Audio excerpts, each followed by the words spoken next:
is Everyday Expertise, and I'm Angela. And I'm here today with J.M. Frey. She's an author, screenwriter, and self described professional smarty pants.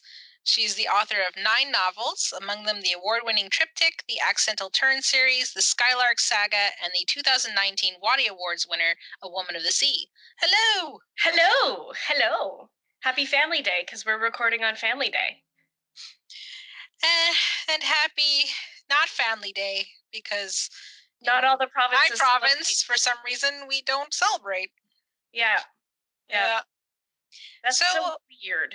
Canada, different provinces have different holidays. I don't understand it. Yeah, I don't know.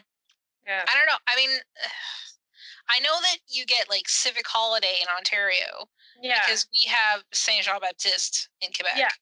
Yeah. But I don't understand why, We other can't- than being Grinches, we don't have, Family Day. Anyway. All right, so how'd you get started with writing? How did I get started in writing? So I was a child actor. And I know that sounds like it has nothing to do with writing, but I was a child actor from the age of 4. I was doing like children's drama club and community stuff, and I started auditioning for semi-professional things.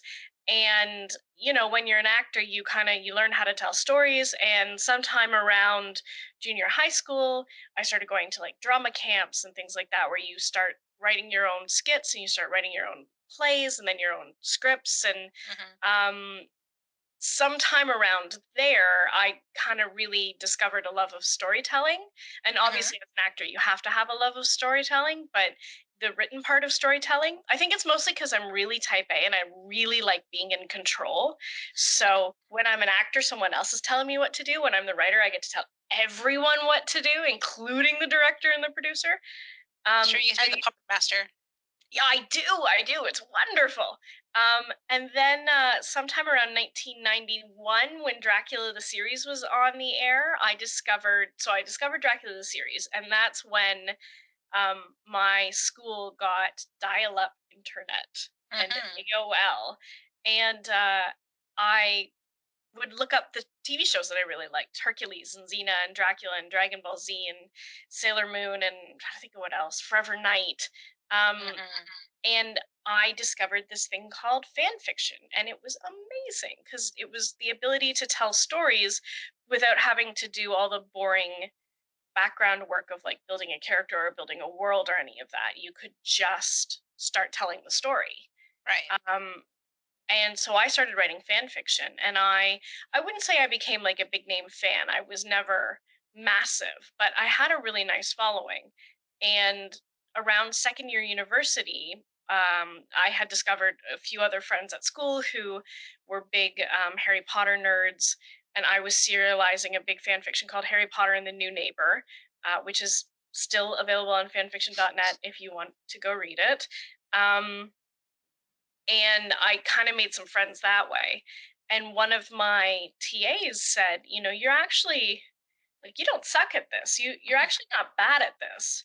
And at that point, I had taken a playwriting class, and I was thinking about taking a short story writing class.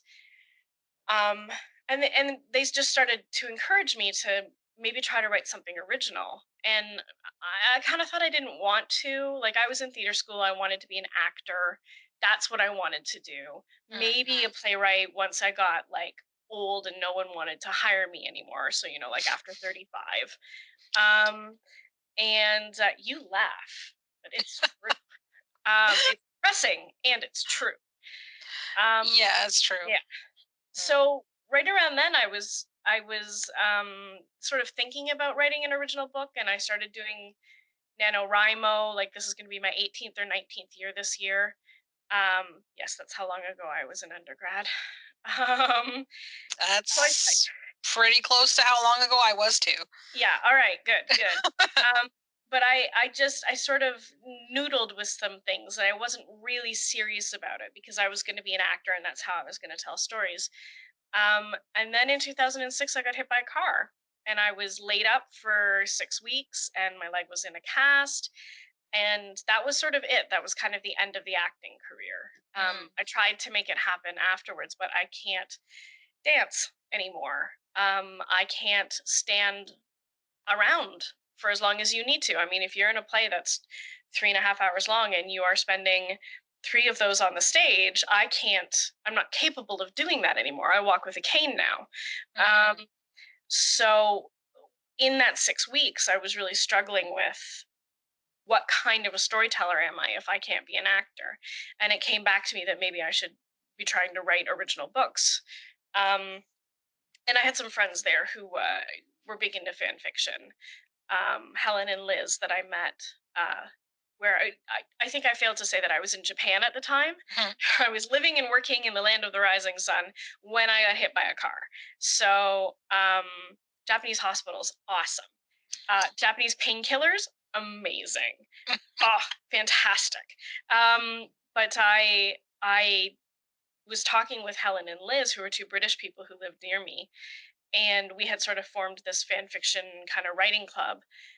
And Liz said to me, "Well, why don't you just write a book?" And I had written a short story called Back, Mhm. which I had kind of been working on. And she said, "Well, I think Back is a novel, not a short story, because the short story was like 30,000 words. It was a novella." Mhm. Um, and seeing as I had nothing better to do but lay on my back in a bed with my leg up and my laptop on my stomach, I was like, I guess I'll try writing a book. And not to Mhm. be facetious or flippant about it, but that book was Triptych. So that book ended up, now I mean, I got well over 60 rejections before it landed with Dragon Moon Press and got its original publication. Mhm. But Publishers Weekly Best Book of the Year list, and the Advocate's Best Overlooked Book of the Year. It was nominated for a CBC Bookie Award when those still existed. It did pretty darn well for. I guess I'll just write a book because I have nothing better to do. I always thought that writing for me would remain a hobby because I liked writing fan fiction so much. I didn't Mhm. want I didn't want it to become a career that I despised or resented, right? I wanted writing to always stay fun. Mhm. And it hasn't always stayed fun. And I'm not going to lie, I've really struggled in the last 12 months. Um with the question of whether or not I was ready to retire, or if I was ready to quit, because it wasn't fun anymore. It was work, and I had deadlines, and I had rewrites, and it was frustrating. And when you have disagreements with your publisher or your editor or your agent, and you just kind of wonder, why am I doing this? Mhm. And it hasn't, it's only been in the last month really that I have taken that step back and been like, no, wait a minute, remember, this was supposed to be fun. It's Mhm. nice that you're making money, but remember that this was supposed to be enjoyable. Um, so I've actually, started looking at fan fiction again and trying to come up with ideas that made me excited the same way that Harry Potter and the New Neighbor made me excited. So there's the whole trajectory. So, other than those the properties that inspired your fan fiction, what hmm would you say are your major influences? Um, I mean, growing up, the first real grown-up book I sank my teeth into was Piers Anthony's The Nightmare, which was one of the Xanth books. Mm. Going back and reading it now, I realized how horrifically misogynistic and racist they are. Um, I read like 35 of them, and Mhm. when I got to the book, and I started reading them very young, like I should not have been pulling them from that section of the library, but our school librarian felt that students should read whatever they wanted to, not just based on an age range. So I really fell into like the silly fantasy that way. Mhm. Um, and yeah, but ended somewhere around book 35 when it was like the name of the novel is The Color of Her Panties, and I was like, I think I'm done now. I think I'm finished. I think I've gone as far as I can go with this series. I discovered Jennifer Robertson, who was writing in the 70s, and it is amazing fantasy. If people haven't read these books, it's like a thinly veiled discourse on colonialism and what the different point of view of stories between Aboriginal and Indigenous First Nations versus colonizers, but Mm. set in, like, a fantasy world. Oh, the Chronicles of the Chasuli is so good. That I discovered Neil Gaiman when I went to university. My roommate handed me American Gods, and I was like, "What? I can do all this fantasy stuff, but like set in the present day." Anne Rice was a huge influence for me growing up. Harry Potter wasn't really, strangely enough. I Mhm. Harry Potter didn't really hit big until I was midway through university. So, as much as I was way into the fandom, I cared more about the fandom than I cared about the actual books themselves or the films. Yeah, Um, I would say I was too old for when Harry Potter was a big thing. yeah, and I will admit, like, I first year university, my mother came for a girls' weekend, and we went to go see the Harry Potter film, the first one that came out. Mhm. And mom was like, "Apparently, this is huge. Have you never heard of it?" No, and I've never been the kind of kid, and I was, a teenager by then, but I was never the kind of reader who read. Not to be snobby and be like, I didn't read what all the other kids were reading, but I skipped basically straight from picture books to Anne Rice. Like, I never read The Babysitter's Club. I only read Goosebumps when I was reading it to the kids I was babysitting. Like, it never. Mm. I just skipped straight to older books. Um, and so Harry Potter would never have been any, even if I was the right age range, it would never have been anything that was on my radar. But we Mm. watched the film, and I was like, "Wow, this is like nothing I've ever read before." Um, and I went to the bookstore and I bought book 1, 2, 3, and 4 because that's what was out then. And I read books 1, 2, and 3 in a 12-hour period. And I only paused long enough to like write a letter to J.K. Rowling and be like, "Holy crap!" Now, I also grew up in a house full of non-readers, Mhm. so when I say, "Oh my gosh, I've never read anything like this," you have to understand that at that point I hadn't read The Hobbit. I'd never even heard of the Chronicles of Narnia. I had no one in my home to be like, "I'm going to share this wonderful children's tale with you." So to me, this idea of the portal fantasy, the magical school fantasy, the quintessentially British middle grade fantasy, I had never read one of those before. So that one really hit hard for me. I'm trying to think of what else. I would say my influences now are definitely Casey McQuiston, Naomi Novik, um, Rainbow Rowell, Susanna Moody, who wrote Roughing Into the Bush, Mm. um, obviously Jane Austen, obviously, Obviously. obviously. And this is where you cut in with a picture of me dressed like Jane Austen for Halloween one year. That famous portrait of Jane Austen with her arm on the portfolio, and the painter, for reasons that are unknown, painted a wedding ring on her. Makes no sense because she did not get married. I did that portrait for Halloween, so you can just cut that in right here. See, here it comes. Or if not, we'll link to it below. Yeah, well, now I gotta find that picture, yeah. Mm. Yeah. That's on Alright. my Instagram. It is? Oh yeah. Well, then, yeah, I'm gonna definitely have to find it then. Okay. Okay, so, yeah, well, getting on to that, your works often deal with modern characters being dropped into sort of literary situations, or like they'll comment and say, "Wow, this is so much like I'm in a book," and then really sort of exploding, I think, tropes and stereotypes. Hmm. What about this sort of meta approach to fiction appeals to you? Well, I mean, like I said, I my writing apprenticeship was in fan fiction, and one of the really nice things about fan fiction is that it's built on successful tropes.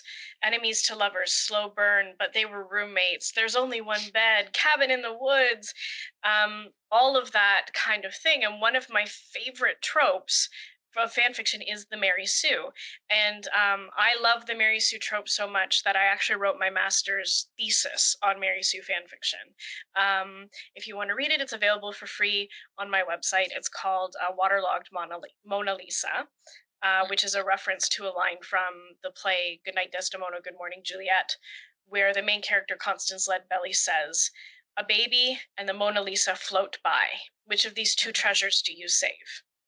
And to me, the point of my thesis is that you save the human and the art can drown. And that's what I love about fan fiction is that a lot of fan fiction focuses on character building and character development and forcing space for Mary Sue in places, forcing space for a narrative voice that doesn't otherwise have it. I mean, we were just talking about how much we like Harry Potter, but where are the queer voices in Harry Potter? We like Star Trek and we like Doctor Who, but where are the queer voices, but also where are the voices of the people of color?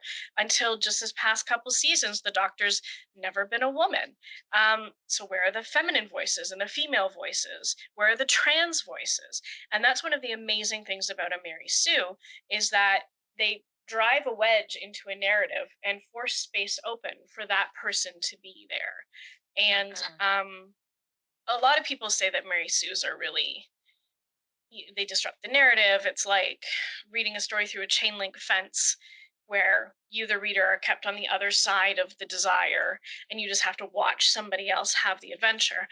But to me, and this is one of the other things that I argue, I think a Mary Sue is the natural extension of elastic play.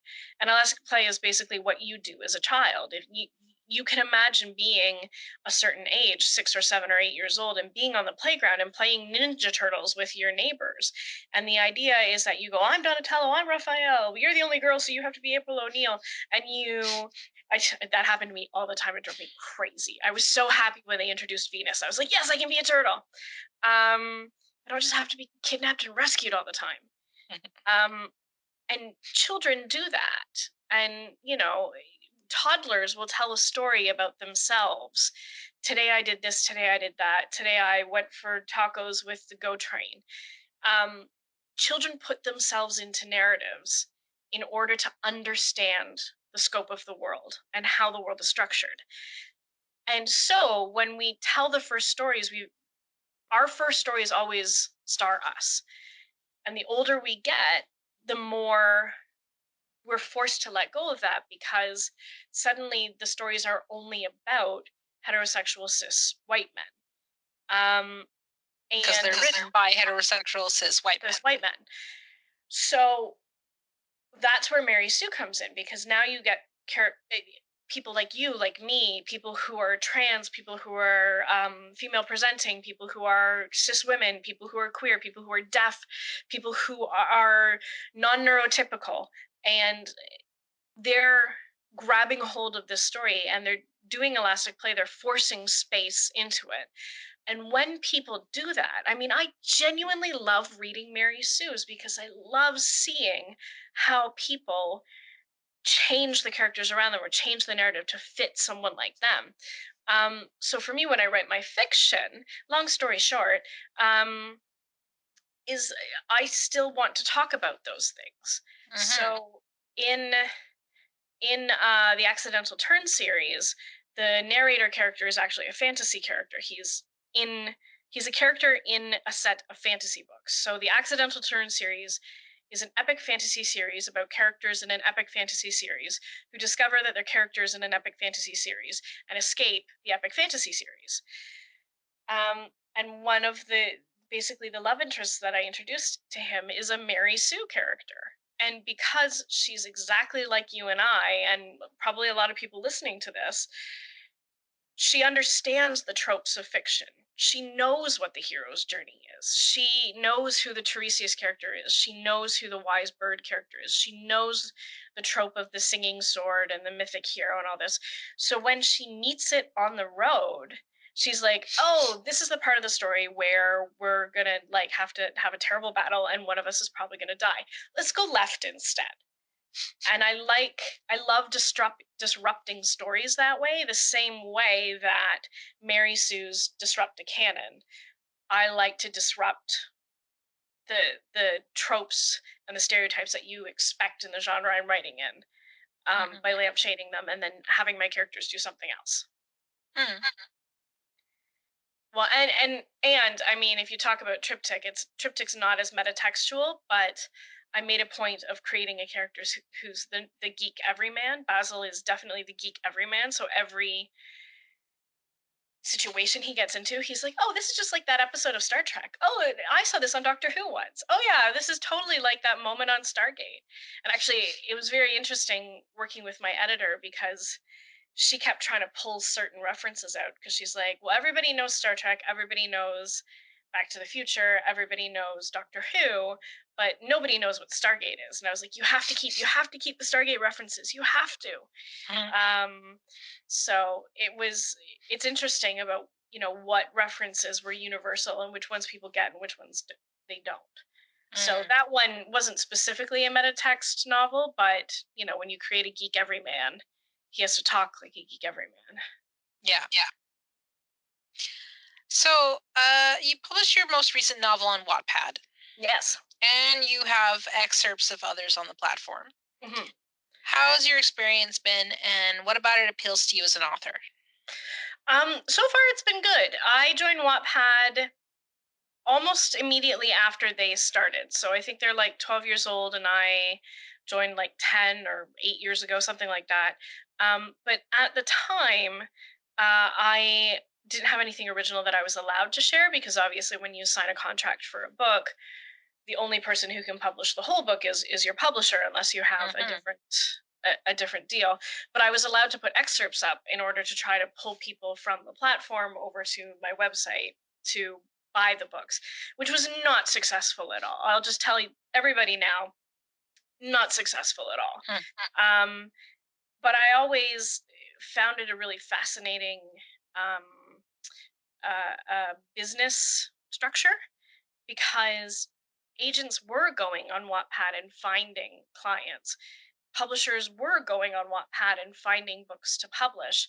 And then Wattpad itself, kind of like Netflix, which is really interesting because Netflix, when it first came out, was just a distribution platform. It was not a content creator. Um, in fact, I remember having conversations when I worked for the Writers Guild of Canada with people saying Netflix will never become a content creator. They don't care. They're making all the money being a distributor. And then, like 2 years later, it was proven completely wrong. Because everything I had read up to that point was like they were not interested in content creation. They were not Mhm. interested in being a cable channel. And they're not a cable channel. But that's what everyone was saying is they're going to turn into a quote unquote cable channel. And then Wattpad did the same thing, which I find fascinating, which is they started the Wattpad Stars program to highlight the best of the best. And then they started the Wattpad paid program. So you have to basically, so many chapters of a story are behind a paywall, and you buy Wattpad coins, and those coins translate to X amount of money, and you have to pay X number of coins to get the next chapter. But you can earn free coins, which is another thing I like about them. Um, and then they have the Wattpad Books and the Wattpad Studios program, where they basically have an in-house pseudo agency where if you sign up for Wattpad Studios or Wattpad Books, you're basically saying you get to act on my behalf as an agency. So Wattpad Books is basically their own publishing imprint, and Wattpad Studios is their own dramatic adaptations rights negotiating arm, Hmm. which is really smart of them. Because if people are being discovered on Wattpad, why shouldn't they get a cut of it too? And thus far, my experience has been pretty good. But it's definitely the kind of platform where you need to hustle to get readers. And Mhm. if that's something that's really you're really invested in, is getting that 100,000 hits and all of that. Um, a lot of hustle has to go into it. I'm not at this point really. I don't really have the emotional bandwidth right now to do all of that hustle. So the fact that A Woman of the Sea has done as well as it has on Wattpad, I think is, to humble brag for a moment, proof that big aggregate sites like this can be meritocracies and not just buying votes. Because A Woman of the Sea, I wrote gosh, in 2011. And I pitched it. I sent it to my first agent, and he wanted nothing to do with it. And I pitched it to my second agent when I moved on to her, and she was like, "I don't really understand what this is. I'm not really interested." And at that time, we had both talked about me just giving her a book that no one else has seen and no one else has touched. So that's when I wrote The Untold Tale, and then from there, that became a 6-book deal. So I was busy for the next 5 years, Mhm. and I never got back to A Woman of the Sea. And by then, my agent was like, "Nah, I'm not really interested." Um, and so I just, for the fun of it, I was like, I'm just gonna, just to see. I'll give it a polish and I'll throw it up online and we'll see what happens.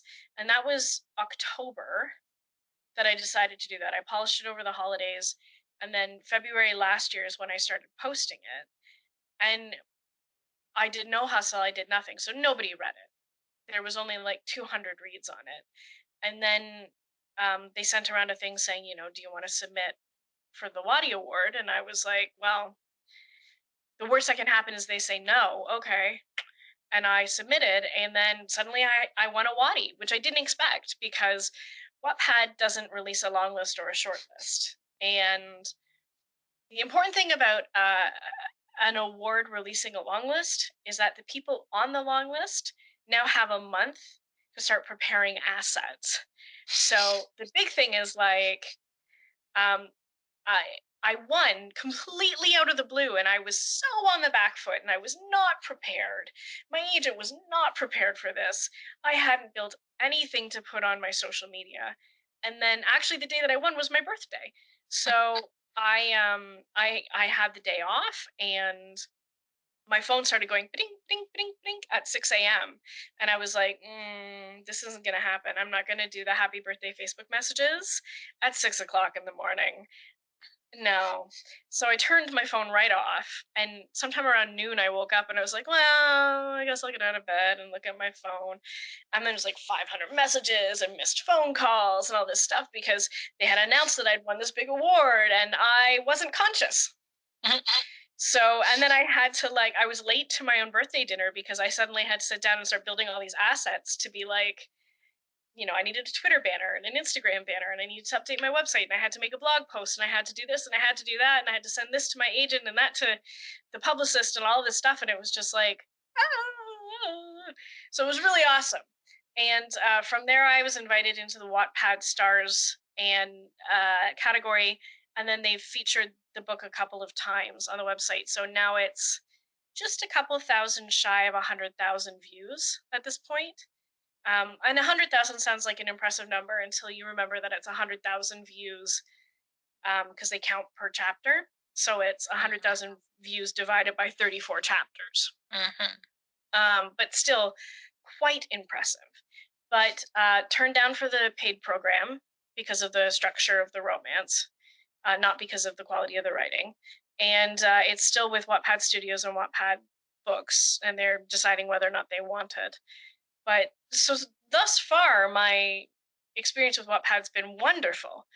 But it very much is one of those sites where it doesn't matter how good your book is, you have to put the hustle in to get Mhm. or win a major award by accident, like I did.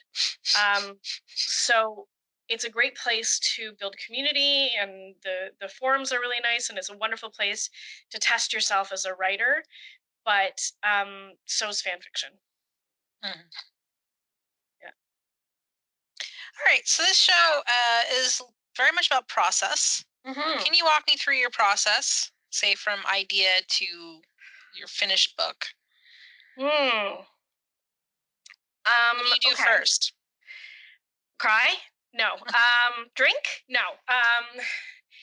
So normally After what I that? do after that, normally what I do is I call my bestie and I go, okay, so I have a stupid idea. And she's like, all right, hit me. And we talk about it. And I basically try to talk her through what I'm sort of thinking and what the themes might be. And if I'm going to write a story about this, then can I? Is that cultural appropriation? Can I talk about this? Can I talk about that? And we just basically chat for 2 or 3 hours until I sort of have a nebulous shape of what this idea is going to be. Mhm. Um, and usually at that point I sort of kind of start keeping a list of who the characters are, but I don't sit down and like plot in meticulous detail. These are who the characters are. And even then it's usually just like narrator question mark, age 20 question mark, name Fergus question mark. I don't know, because I don't know who these people are until I start writing them. Mhm. I'm definitely Are you an outliner or a pantser? I used to be a hardcore pantser, Mhm. and then I started writing series. And you can't be a pantser and write a series. I found, for me personally, Mhm. because you can pants book one, but you can't pants book two and three. And like there are things that are in the Untold Tale, book one of the Accidental Turn series, because that was never meant to be a series. Like I have to make that really clear. When I wrote the Untold Tale, it was supposed to be a standalone. Mhm. And then the publisher it was sold to was like, well, it's a fantasy series about fantasy series, and fantasy series are always in trilogies, so you have to give us a trilogy. And I was like, damn you, you're right. Um, so so book one is about fantasy series. Book two is about um, legacy series. So when you pick up the next book and it's about those characters' children, it's about legacy narratives. And then the third book is about fandom and the convention scene. So like the three different major influential aspects of fantasy. And you can't write something like that without sitting down and planning it. And because book one was always meant to be a standalone, and because it was published before I really finished writing books two and three, there are things in book one where I'm like, I wish I could go back in and change that to Mhm. make it fit better with book three. Right. Um, which is why now I'm like, if I write a series, I want to write the whole series before book one even comes out. Um, Hmm. so I've learned from that process the value of some aspects of planning, like keeping a list of the names of all the characters and sort of filling out their biographies as I meet them on the page. If they're talking and the one character says, well, I'm one of those girls who loves pumpkin spice lattes and vanilla scented candles, I'll be like, oh, hold on. And then like go to the file and be like, she likes vanilla scented candles and pumpkin spice lattes. Like, and I keep all of that. Um, and I definitely uh like look at baby name dictionaries to try to figure out everybody's names. And so I kind of do a little bit of that sort of planning, but there's this great quote, and I believe it's from Neil Gaiman, where it's how how to make a novel is, for the first draft you write down everything that happens in the story, and then in the second draft you go back and make it seem like you meant to do it like that all along. Hmm. So you drop in the foreshadowing. I tend to write the A plot, mostly the A plot, in draft one, and then I tend to start writing B plot in draft two. In terms of sitting down and actually writing the book, um, I writing itself is really boring. Sitting there for 4 hours a day going taka taka taka taka taka it's exhausting, and it's boring. And that's why writers need to have like social media blockers on their websites, because telling stories is exciting, but sitting down and writing them is I have author friends and we hang out once a week and we like peer pressure each other to stop talking, put your fingers on the keys, do it. So in order to try to combat that, I write everything that excites me first. Hmm. So usually I write the first chapter because that's where I get to meet everybody. And then I usually go and write the last chapter, because then I know where, if I'm drawing my bow, I know where my target is. Hmm. Um, and then I just basically hop back and forth and write whatever's cool. And I kind of call this like laying a garden path. I know the shape of all the awesome flagstones and that cool fossil I want to use, and this bit of granite and that bit of, limestone. I know where the garden path has to begin. I now know where it ends. Now it's a matter of taking these pieces and putting this one here and then this one here, and then, oh no, wait, maybe this one should go here and it should go like this instead of like that, and putting all of those pieces together. And then I go back to the beginning and I put the gravel in between. And I put the whole thing together and make sure it flows all together. So I'm definitely like a Jenga writer. Take a bit from the middle and put it on the top and all of that. And once I've managed to go through and put all of that gravel in, that's when I am like, okay, now I have to step back and make it look like I meant to do it that way all along. Print it out and bind it as a book and read it in book shape so I understand where the page flips are, where that chapter ends. And I generally don't put chapters in either. Is the other thing. I know a lot of writers who they're like, this is chapter 1, this is chapter 2, this is chapter 3. I just write the story. I do my 120,000 words, however long it is, 300 pages, and then I go in after I finish the first or second or third draft. Then I go in and I'm like, okay, how long do I want my average chapter to be? Are these 6-page chapters? Are these 10-page chapters? Where's a good place to cut this up? And if you'll notice, in the Skylark books, the average chapter length is about like 4 or 5,000 words. In the Accidental Turn series, the average chapter length is about 10,000 words, or closer to 8, really, 8 to 9. But there's a few that are as high as 10. Triptych, there's only 5 chapters in the whole book. The whole book is just 5 chapters long because I was just like, I'm just going to keep going with this story because I can put scene breaks in. I don't need to stop. And because it was a time travel narrative, I didn't want people thinking every time we switch a chapter, we're going to be switching time zones or time settings. Because we did, like with those 5 chapters, every time it's a new chapter, it's set in a new time. And I didn't want to feel like I had to do that every 6 pages. Yeah. So there's the whole process. How many drafts do you typically go through? It really depends. Like the Triptych was about 60 some odd drafts. But it was baby's first book, right? So I really had to learn how to do it. The Untold Tale was 4 drafts. You buy number 5 on the shelf. The Silenced Tale, I had to completely rejig bits of it, so it was like 12 or 13 drafts.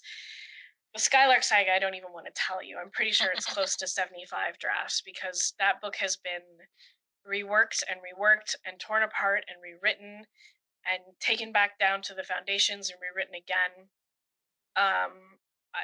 And I've been working on that book since 2011. So, and then even then, as we were like literally months away from publication, my editor at Roots Publications messaged me. It was supposed to come out in September. She messaged me in March and was like, I made a mistake. We came up with this really great idea for an alternate ending, and you spent all winter writing it, and it's a fantastic ending, but it's the wrong one.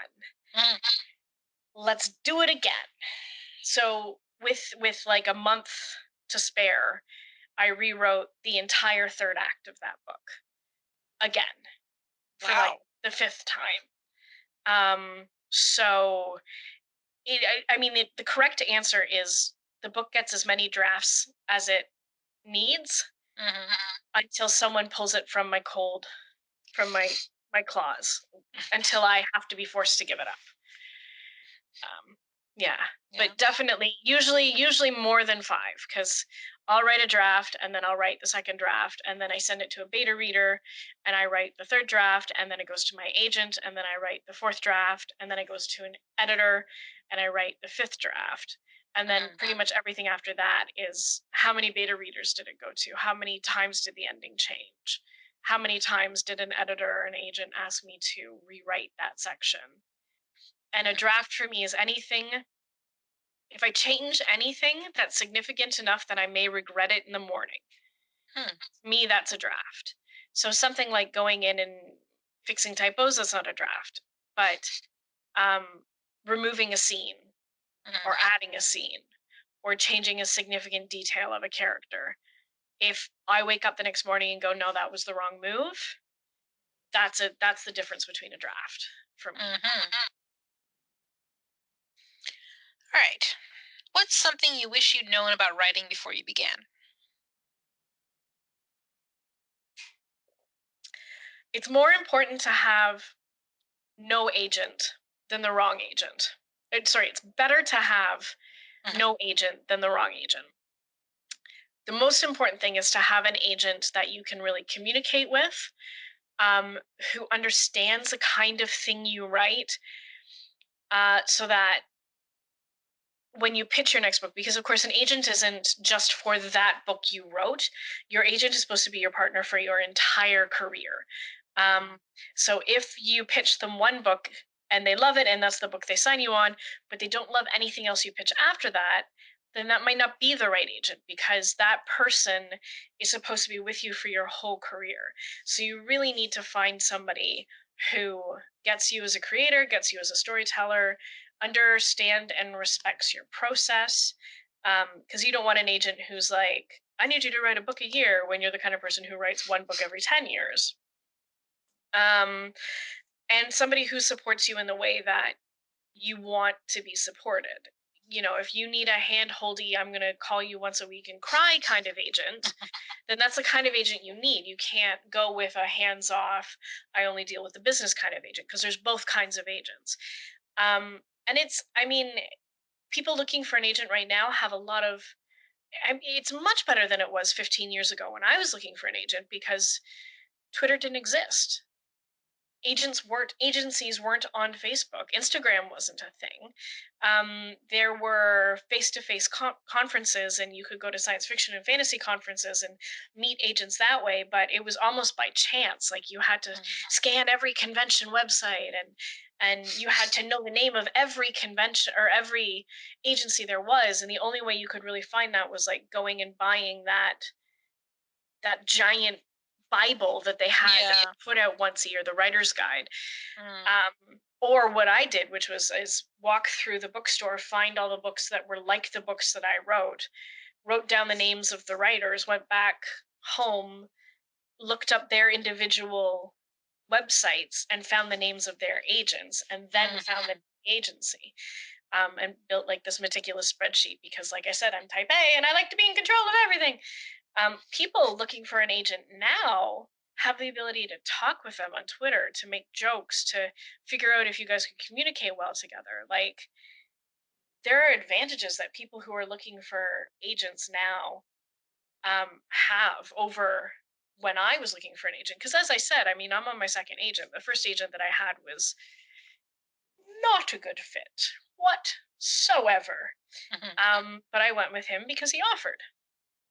And having gone through that extremely traumatic and emotional experience, yeah, he left me crying on the street corner in Manhattan. He was rough. He was not a nice human being. And luckily, he's out of the business, so nobody has to worry about accidentally becoming his client. Um, I, having gone through all of that, I have learned that no agent is better than the wrong agent. So take your time, do your research, and don't be so um, keen to get into publishing that you make the wrong choice. That makes sense. Something I wish I knew. Well, hopefully someone will learn from your Hmm. example. Yeah, well, and if I hadn't gone with the wrong agent, I wouldn't have met the right agent, because I was crying on a street corner in Manhattan, and then I went to Book Expo, still crying, Mhm. and somebody handed me a tissue, and the person who handed me a tissue is now my agent. So, things worked out.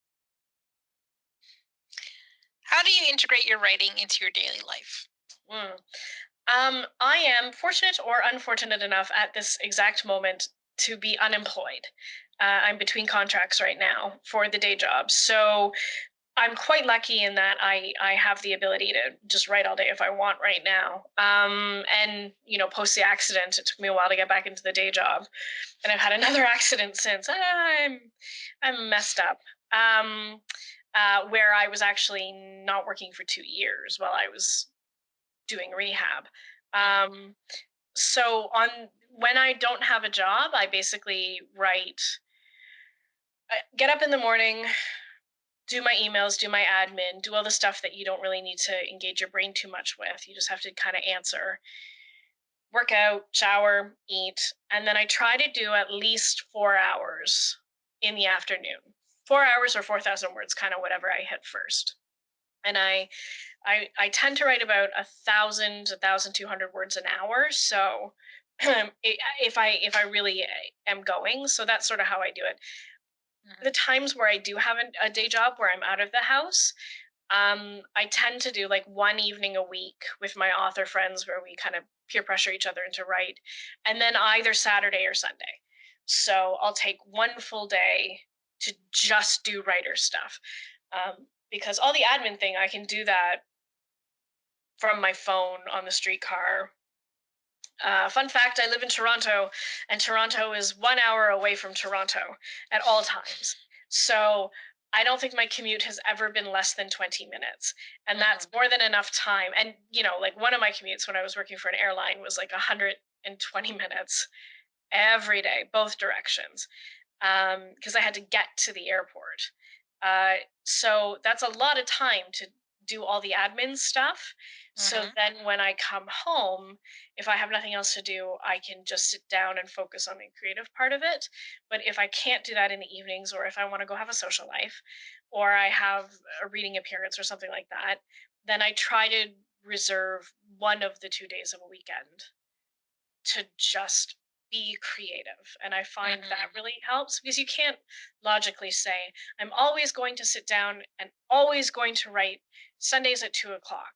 Things happen, life happens. So I give Mhm. myself permission to be like, well, if I can't do Sunday, I'll try to do Saturday.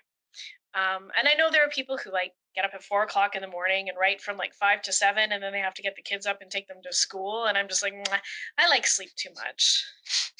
I like sleep way too much to do that. I'm more inclined to be awake at 2 o'clock in the morning and write for a couple hours and then go to bed than Mhm. um, than the other way around. But I'm Mhm. definitely the kind of writer who needs dark and quiet and silence and my own space to write. So I can't write during lunch hours at work, and I can't write at Starbucks after work. I need my desk, my ergonomic space, my quiet, my tea. I Mhm. definitely need to have that bubble carved out mentally and physically. Mm.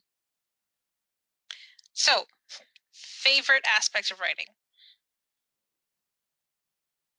Having written, uh, writing's boring. Having written is wonderful, because, like I said, I love storytelling and I love massaging stories, and I love the way you can break them up and make them mean more. And with a line, make this mean 700 things, or you turn this into foreshadowing, or go back and set that in. So the writing aspect of it to me is like the really boring part. Mhm. And if I'm between contracts, I really try to finish a first draft in a month. Like, get up every day and just do it and just get it done, because the fun part comes after that. To me, the bit where you write out all the scenes on cue cards and you pin them to the wall and you write on your whiteboard, or I Mhm. tried doing what Castle does in the TV show Castle, which was putting everything on a clothesline, which is really fascinating because you can see page by page the progression. I can totally understand why a writer would do that. um, Mhm. and it's nice to have the physical ability to pick something off the line and move it. um, so to me, that's the most fun part of being a writer, is getting to, once you finally made all the plasticine, getting to play with it. You have Mhm. to make it all first. So, other than the typing, what would Yeah. you say is your least favorite? Something that frustrates you? Having to tailor my desires for what's saleable. Mhm. Um, and luckily, a lot of what I really love to write, which is sort of the really queer, really fanficky, tropey, really rom-commy, character study based novels, are really Mhm. hitting it big right now. So exactly what I love to write is what's really happening right now. But like, writing the Skylark song was a real struggle for me because I wrote it at the behest of this first agent who was like, YA is big, write me some YA. And I was like, okay, well, I'm friends with this author who just paid a mortgage on her, advance from her YA book. And this author, this major movie studio is going to make her book. Everybody's making scratch doing YA. I guess I'll write YA. I cannot write YA. God, there's a reason that there were 74 drafts for the Skylark song. I wasn't a teenager when I was a teenager. Like, I never dated in high school. I didn't have crushes. I didn't kiss anyone until second or third year university. Like, I was not that person in YA books. Mhm. And Leslie Livingston has this really nice saying. She says, YA books are about everybody's firsts. Your first kiss, your first boyfriend, the first time you killed a man in the arena, the first time you had to betray your government. But this is what YA books are about, right? They're about the Mhm. first. Yeah. And the first is thrilling and I enjoy reading about the firsts, but it's never been anything I want to write about. Mm. I'm more interested in what happens after the first. Like, to me, the real intriguing part of the Hunger Games is what happens in book 2 and 3, because that's what happens after Katniss has won. Mhm.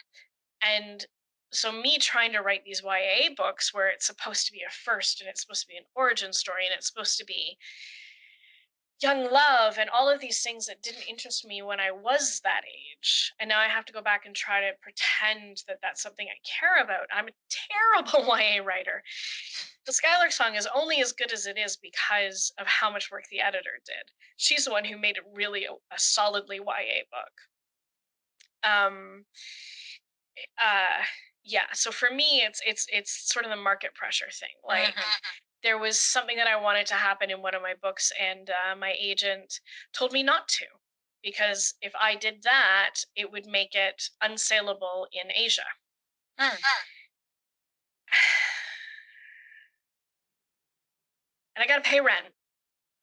I gotta pay rent. And this is a job. So it's no different from working at McDonald's and your boss saying, guess what? It's your turn to empty the grease trap. Nobody wants to do it, but it's part of the job. And if you want to get paid, you have to do it. So there are aspects of the job where I'll be asked to not do that thing, or to do that thing, or to consider writing this kind of story, or to consider not writing that kind of story. And to Mm. me, that's something that quite frustrates me about the business. I wish I could just make money on whatever it is that I want to write. And I think one of the nice things about being a decade into my career and 9 novels into my career is, at this point, I don't give a crap. I'm ready to flip off the world, because it's just like, maybe I don't care if I sell in China. Maybe I'll just do whatever makes me happy. And I think it's, women of a certain age, I hit 40 and I stopped caring what anyone thinks of me. And I'm like, I've hit a decade of my career. I think I've stopped caring what anyone thinks about me. I think from here on in, I'm just going to write what makes me happy. Um, so, yeah. It's good to reach that point Hmm. where you can just be like, I don't care. Yeah, well, and to have the financial independence to be able to have the privilege of saying, I don't care. That's true. Everyone would like And that as well. I wouldn't say that I have hit that financial independence as a writer, but Mhm. where I am in life and where my finances are in life, I have enough space at this point to be like, I'm just going to I'm just going to do what I want to do. Going back to what I said earlier, where I thought writing would just be a hobby, um and spending the last 12 months really reevaluating why I'm a writer. And part of it was, I was very frustrated that I wasn't able to write what I want and have it, because I've pitched things to my agent where she's like, that's a great idea. I can't sell that, so don't do it. Mm. That's not a very fun thing to hear. Mm. Um, Well, maybe you can do it now and just put it on Wattpad. well, yeah, maybe that's something I've thought. Or maybe I just do it anyway, and I don't know. You I never don't, know. yeah. Yeah. No, but it's definitely part of the discussions I've been having with myself in the last year about why have I come to resent what was supposed to be fun? Why am I Mm. struggling? And I mean, to be too honest for a moment, um,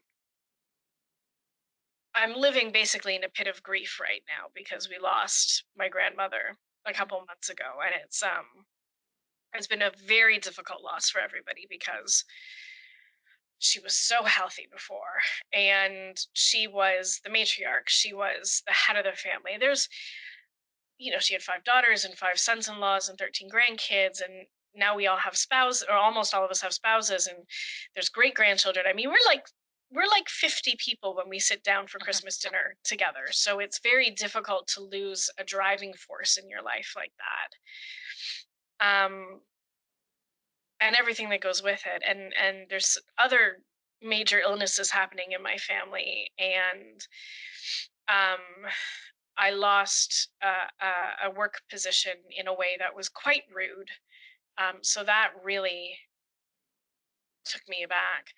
Um, and with the accidents and my own body degenerating, like, it's very difficult to take joy in something like writing when you're living in a pit of grief. Uh, Mm. and I think a lot of the struggle that I've been having about whether or not I want to continue to be a professional writer comes from the fact that I feel guilty for not having written. I used to write at minimum 500 to 1,000 words a day. If you're a real writer, you have to write every day.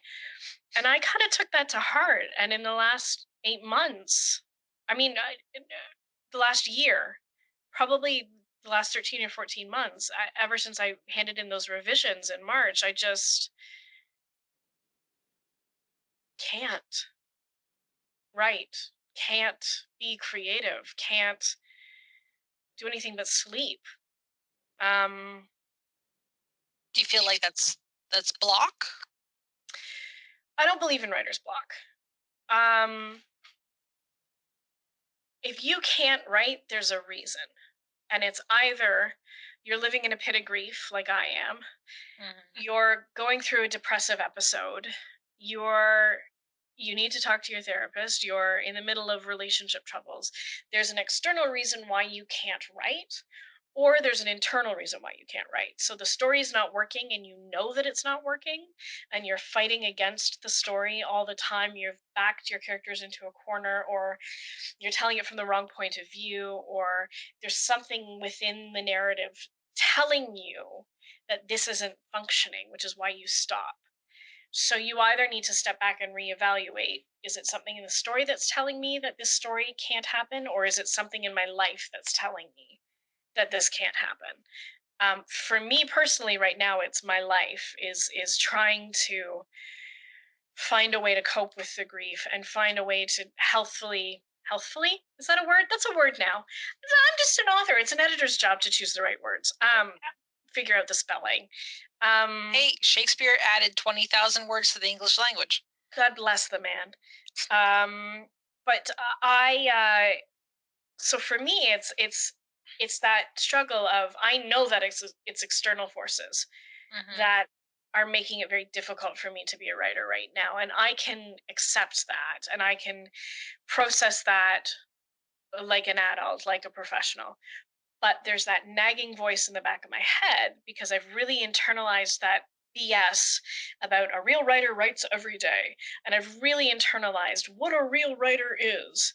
And part of this struggle in the last year has been like, I am a real writer. Mhm. Um, and I don't have to write every day if I'm incapable of doing so. And actually, it's very interesting because today is Monday. I literally woke up on Thursday morning, this past Thursday, and was like, I have a whole new idea. I wrote a chapter in between Friday and today. I actually finished it today and sent it to a friend and said, is this something that I should keep going on? Mhm. So, like, I think I've finally come to the lip of the well where I'm like, okay, now I'm ready. I'm ready to be a writer again.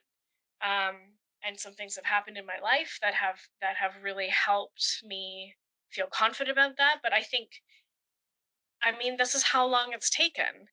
for me to be able to sit up in bed and be like, I have an idea and I want to write it now. I haven't felt like that in 2 years. So it yeah. Hmm. TMI. There's my whole life. Here's my heart. Take it. So, we've definitely talked about a lot. Do you have any more advice for people starting out in writing? Figure out how you like to write. For me, doing NaNoWriMo was really important. The first 4 or 5 years really taught me what kind of an environment I need to write in. I cannot attend the write-ins. I cannot do it. I do the subway write-in every year in Toronto just because it's cool, but I probably only. So for those who don't know, we start at one end of line one, and a whole bunch of writers. We try to fill up like a whole subway car of people with their laptops, and we go all the way down to the bottom of the loop and to the end of the line, and then we go all the way down and back again, and we tend to do about 4 or 5 times. So it takes about an hour to do the full loop. So there's 20 or 30 writers sitting there together for 3 or 4 hours doing the full subway. That one's really cool, but like the ones that just held at your local Starbucks, I'm like, I can't do it. There's too many people, there's too much noise, there's too much distraction. But I would never have known that had I not gone and done that. So for me, the biggest piece of advice I would give you is figure out how you need to write, Mm. and then do it ergonomically. Oh my god! Because when you spend 4 or 5 hours every day sitting at a desk, like if you work in an office, they make sure that everything's ergonomically correct so you don't hurt yourself. So when you're writing, most offices do. Good offices do. I've definitely brought my own ergonomic keyboard into specific jobs so I can, not hurt my wrists working for 8 hours a day. Um, but so your writing space at home should be as ergonomic. Um, Now, if you're somebody who must sit on the sofa to write, then make sure you have a lap desk or something. Like, do whatever it is that you need to do to make sure that you're taking care of your body while you're doing this, because the number of writers I see on social media saying, "Oh, I have carpal tunnel. Oh, I have to go for elbow surgery. Oh, I've hurt my back." Um, don't destroy your body in exchange for your art, because the only way to continue to keep writing books is to be physically able to write books. Mm. So please, please, please take care of your ergonomics when you write. I think that's a very important piece of information. And probably not use Apple keyboards. Well, they're flat. There's no there's nothing. I mean, in saying that, I have author friends who only write on Macs, who've only Mm. ever written on Macs. But I can't do that. I have a laptop. It's up high, it's on a riser. I have it connected to a USB ergonomic keyboard at correct height. My mouse is ergonomic. Everything that I have is as ergonomic as I can make it, so that when I stand up at the end of 4 hours, I'm not in agony. That's good. Yeah, because Yeah, then it makes it really hard to want to go and sit down and write more the next day. it's You know, true. it's going to hurt. It's like Yeah, gym. Nobody likes going to the gym because you hurt the next day, but somehow people make themselves do it. It's much easier to make yourself sit down and write if you know you're not going to hurt yourself doing it's true. it. You know. So, what is next for you?